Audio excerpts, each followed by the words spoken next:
โดยใช้ระเบียบการขององค์การของโลกเศรษฐกิจและการพัฒนาเราเป็นนิติกรรมถูกกฎหมายมาแบบคนใด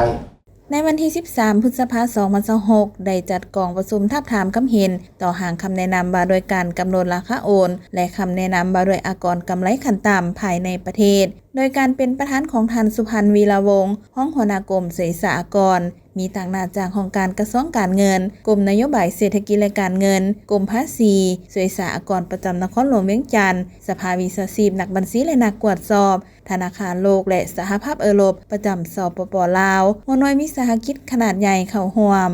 โอกาสนี้ท่านสุพันธ์วีระวงศ์ได้มีคำเห็นว่าจุดประสงค์ของกองประชุมในครั้งนี้แม่นเพื่อทาบทามและรับฟังคำคิดคำเห็นจากบรรดาท่านทั้งภาครัฐและเอกชนต่อเนื่องในห่างคำแนะนำว่าโดยการกำหนดราคาโอนและคำแนะนำว่าโดยอากรกำไรขั้นต่ำภายในประเทศซึ่งเป้าหมายแม่นเพื่อเป็นการคุ้มครองการคิดไล่การแจ้งและติดตามกฎกาการจัดตั้งปฏิบัติการกำหนดราคาโอนระหว่างกลุ่มบริษัทข้ามชาติและการซอกหาอากรกำไรขั้นต่ำส่วนเพิ่มภายในประเทศการทาบทามได้ลงลึกถึงความหมายความสำคัญและความจำเป็นของการกำหนดราคาโอนและอากรกำไรขั้นต่ำภายในประเทศการทาบทามได้ลงลึกถึงความหมายความสำคัญและความจำเป็นของการกำหนดราคาโอนและอากรกำไรขั้นต่ำภายในประเทศการกำหนดราคาโอนอัตราอากรกำไรขั้นต่ำต่างๆทางนี้เพื่อสกัดกั้นการเคลื่อนย้ายกำไรซึ่งบริษัทข้ามชาติมักอาศัยช่องว่างในระยะที่บ่มีระเบียบการคุ้มครองเพื่อเคลื่อนย้ายกำไรหรือดัดปรับมูลค่าการสนองการบริการระหว่างบริษัท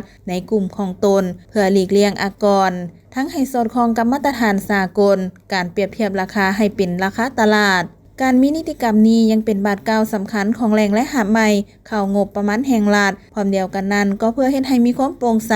ยุติธรรมและสามารถรองรับการประกาศใช้กฎหมายว่าโดยอากรรายได้ฉบับใหม่อย่างมีประสิทธิภาพในกองประชุมผู้เข้าร่วมได้สุ่มใส่ประกอบคำคิดคำเห็นอย่างกงไปกงมาโดยยกปัญหาความเป็นจริงที่เกิดขึ้นหรือปัญหาที่พบเห็นรวมทั้งข้อสะดวกข้อยุ่งยากข้อเสนอเพื่อแนะใส่ปรับปรุงหางคำแนะนำดังกล่าวให้มีเนื้อในครบถ้วนสามารถเป็นบอนอิงในการจัดตั้งปฏิบัติได้อย่างถูกต้องสอดคล้องและแทนเหมาะกับสภาพตัวจริงในแต่ละระยะ